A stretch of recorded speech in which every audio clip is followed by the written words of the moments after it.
Assalamualaikum warahmatullahi wabarakatuh. Perkenalkan, saya Kurnia Ambarwati, NIM 1852018 dari kelas Teori Akuntansi A UIN Maulana Malik Ibrahim Malang. Pada video kali ini, saya bakal jelasin atau kita bakalan analisa kasus nih dari PT Hanson International Tbk, yang mana nanti di dalamnya kita bakalan bahas apakah ada sih penggunaan manajemen laba pada kasus kali ini. Ingat ya, manajemen laba. Oke? Yang pertama, kita harus bahas dulu apa sih manajemen laba itu. Karena sebelum kita memasuki kasus-kasus yang terjadi pada PT Hanson ini, kita harus tahu dulu manajemen laba itu apa. Karena nanti kita bakalan kulik apakah ada manajemen laba pada kasus kali ini. Nah, manajemen laba sendiri menurut Asih dan Gundono pada tahun 2000 mendefinisikan bahwa manajemen laba ini merupakan suatu proses yang dilakukan dengan sengaja sesuai dengan prinsip akuntansi untuk mengarahkan tingkatan laba yang dilaporkan. Nah, biasanya manajemen laba ini digunakan untuk meningkatkan value perusahaan dengan cara memodifikasi laporan keuangan agar terlihat seolah-olah baik saja sesuai dengan visi dan misi perusahaan. Jadi biasanya manajemen laba ini ada tujuan-tujuan tertentu seperti tujuan untuk bonus manajemen nih, biar manajemennya dapat bonus kalau misalnya laba naik. Kemudian ada juga tujuan pajaknya, biar pajaknya nggak banyak. Tujuan utang, biar perusahaan mudah mendapatkan utang. Tujuan untuk menarik investor atau IPO-nya, seperti itu ya. Manajemen laba itu diperbolehkan apa enggak sih? Nah, manajemen laba itu diperbolehkan jika sesuai dengan aturan yang dipakai oleh akuntansi ya. Kalau misal manajemen laba ini dilakukan dengan melanggar aturan atau tidak sesuai dengan aturan yang dipakai, maka itu bakalan ada sanksi-sanksi tertentu sesuai dengan aturan. Jadi, manajemen laba ini apabila sesuai dengan aturan yang dipakai, maka itu sah-sah saja untuk dilakukan oleh manajer. Lanjut, apa sih PT Hanson International Tbk ini, atau PT Hanson ini apa sih, perusahaan apa sih, seperti itu ya. Hanson International ini merupakan perusahaan publik yang bergerak dalam bidang properti dan bermarkas di Jakarta, Indonesia. Perusahaan ini didirikan pada tahun 1971 dan perusahaan ini sempat menggeluti bisnis tambang batu bara sejak tahun 2008 melalui Hanson Energy yang kemudian dijual pada tahun 2011 ke Atlas Research. Kemudian pada tahun 2013 perusahaan mulai fokus ke bisnis properti melalui Mandiri Mega Jaya yang membawahi 16 anak perusahaan. Jadi perusahaan ini nggak hanya perusahaan biasa, perusahaan ini adalah perusahaan besar yang mana sempat berubah bidang dari bidang tambang batu bara ke bidang properti, seperti itu ya. Jadi nggak main-main, modalnya juga banyak, tentu saja keuntungannya juga nggak sedikit gitu ya. Nah, kira-kira ada apa sih pada PT Hanson ini sampai saya ini pengen membahas gitu ya. Jadi pada tahun 2020 melalui laman kompas.com Jakarta, nama PT Hanson International Tbk ini mulai mencuat lagi sejak beberapa waktu belakangan. Perusahaan properti ini dikait-kaitkan dengan skandal dua perusahaan BUMN asuransi, PT Asuransi Jiwasraya Persero dan PT Asabri Persero. Baik Jiwasraya maupun Asabri ini menempatkan dana nasabahnya dengan nominal cukup besar di PT Hanson International Tbk. Selain penempatan lewat saham, investasi juga mengalir lewat pembelian medium term note atau surat berharga berjenis utang. Dalam catatan OJK, PT Hanson International ini pernah terbukti melakukan manipulasi penyajian laporan keuangan tahunan pada tahun 2016.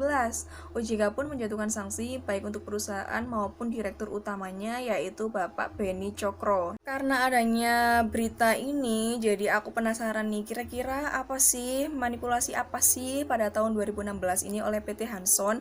Apa sebegitu beratnya gitu ya? Jadi kita bakalan bahas pada tahun 2016-nya ya. Perlu dicatat tahun 2016, bukan baru-baru ini, oke?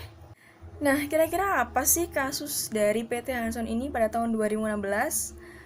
Nah, dalam pemeriksaan yang dilakukan oleh OJK pada tahun 2016 ditemukan manipulasi dalam penyajian akuntansi terkait penjualan kafling siap bangun atau Kasiba dengan nilai gross 732 miliar rupiah sehingga membuat pendapatan perusahaan naik tajam. Wah, dari sini saja sudah jelas nih ada permainan manajemen laba dari perusahaan ini. Dalam jual beli tersebut, Hanson International melakukan pelanggaran standar akuntansi keuangan 44 tentang akuntansi aktivitas real estate atau PSAK 44. OJK mempermasalahkan pengakuan dengan metode akrual penuh meski dalam laporan keuangan tahunan 2016 transaksi tersebut tidak diungkapkan di laporan keuangan tahunan 2016. Sementara jika berdasarkan dengan akuntansi aktivitas pengembangan real estate PSAK 44, pendapatan penjualan bisa diakui dengan metode akrual penuh dengan syarat telah memenuhi kriteria, termasuk dalam penyelesaian PPJB atau perjanjian pengikatan jual beli yang tidak bisa dibuktikan oleh perseroan. OJK dalam keterangannya mengungkapkan bahwa saudara Beni Cokro Saputro selaku Direktur Utama PT Hanson International Tbk per 31 Desember 2016 terbukti melakukan pelanggaran. Menurut OJK, dengan tidak menyampaikan PPJB kepada auditor yang mengaudit laporan keuangan tahunan PT Hanson International Tbk pada tahun 2016 ini membuat pendapatan pada laporan keuangan tahunan di 2016 menjadi overstate dengan nilai material 630 miliar rupiah. Wah, banyak sekali. Kemudian OJK menjadi tersesatkan dan tidak dapat menggunakan kewenangannya untuk memerintahkan PT Hanson International Tbk melakukan koreksi atas laporan keuangannya pada tahun 2016 tersebut. Seperti itu. Kemudian kira-kira apa sih dampak-dampak yang dihasilkan dari kasus ini? Yaitu yang pertama, OJK menjatuhkan sanksi kepada Beni Cokro Saputro alias Bencok, Direktur Utama Hanson International, denda sebesar 5 miliar rupiah karena terbukti melanggar Undang-Undang Pasar Modal karena mengakui pendapatan di awal dan tak menyajikan perjanjian jual beli dalam laporan keuangan tahunannya pada tahun 2016. Sementara itu, Hanson kena sanksi denda 500 juta dan diperintahkan OJK untuk menyajikan kembali laporan keuangan akhir tahun 2016 tersebut. Direktur Hanson International lainnya yaitu Adenan Tabrani juga dinilai bertanggung jawab atas pelaporan ini sehingga dia juga dijatuhi sanksi sebesar 100 juta rupiah. Kemudian yang kedua, tidak hanya itu, akuntan publik yang mengaudit laporan keuangan ini yaitu Mbak Shirley Jokom selaku rekan dari KAP Purwantono, Sungkoro, dan Surja yang merupakan member dari Ernst & Young Global Limited juga tak lepas dari jerat OJK.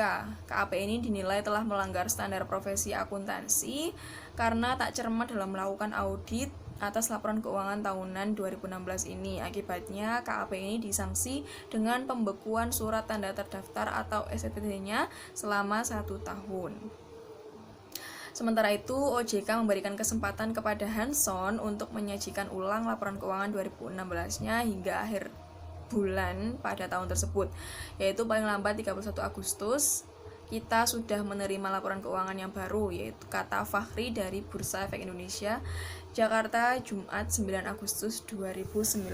Seperti itu. Ini analisis kasus dari saya, apa ini bisa masuk dalam kategori manajemen laba? Menurut saya ini sangat masuk manajemen laba yang dalam ranah penyalahgunaan manajemen laba atau tidak sesuai dengan aturan, seperti itu.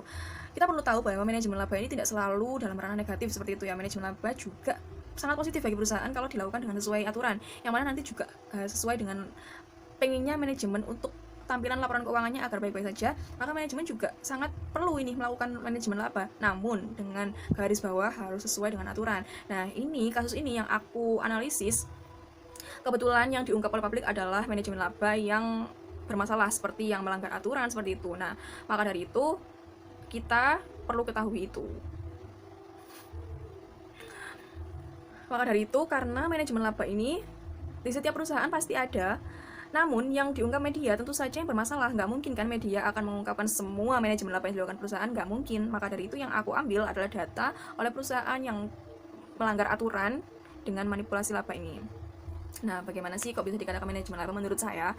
Nah, pertama, yaitu dengan pencatatan penjualan kafling siap bangun ini dengan accrual basic penuh, seperti yang tadi sudah dijelaskan, yang mana di PSAK 44 kita bisa melakukan accrual basis penuh dengan syarat yaitu adanya PPJB, yang mana dalam kasus ini PT Hanson tidak ada atau tidak membuktikan surat dari PPJB ini. Kemudian karena pencatatan ini yang accrual basis penuh yang dipakai, maka terjadilah pelanggaran PSAK 44 yang mana hanya bisa dipakai jika dengan syarat tertentu, yaitu salah satunya dengan penyertaan PPJB. Kemudian karena PT Hanson tidak menyerahkan bukti PPJB kepada auditor, ini menyebabkan auditor atau OJK tidak bisa menggunakan wewenangnya untuk mengoreksi laporan keuangan tahunan pada tahun 2016-nya. Di sini sudah jelas manajemen labanya, yaitu dengan metode yang dipakai oleh PT Hanson, yang mana metode ini nggak sesuai dengan aturan. Kalau misalnya PT Hanson ini menggunakan metode yang sesuai dengan aturan PSAK 44, tentu saja ini nggak bakal diciduk gitu loh oleh OJK. Berhubung PT Hanson ini menggunakan aturan yang nggak sesuai, yang mana dengan nggak sesuai ini mereka mengharapkan laporan keuangannya ini baik dan mendapatkan laba yang banyak gitu ya. Tapi ternyata keciduk sama OJK, karena mau bagaimanapun sepandai-pandai itu pamer lompat pasti akan kena juga, seperti itu ya. Jadi kalau kita sebagai manajemen nanti ya, alangkah baiknya kalau kita melakukan manajemen laba, ya kita harus sesuai dengan aturan. Walaupun kita mengharapkan lebih, walaupun dengan melanggar aturan itu bisa mendapatkannya lebih, walaupun ada kemungkinan juga nggak bakal ketangkep, tapi kita harus menjadi orang yang jujur, seperti itu ya. Jadi mau bagaimanapun kita harus menggunakan sesuai aturan dan integritas kita harus tetap terjaga, seperti itu ya teman-teman. Itu tadi adalah penjelasan dari saya mengenai kasus PT Hanson Internasional Terbuka ini, yang mana di dalamnya ternyata ada penggunaan manajemen laba.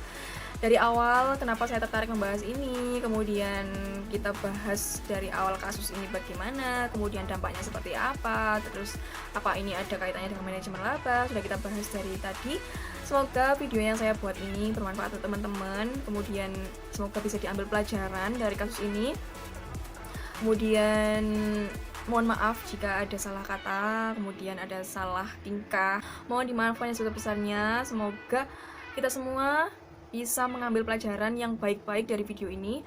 Terima kasih sekali lagi. Assalamualaikum warahmatullahi wabarakatuh.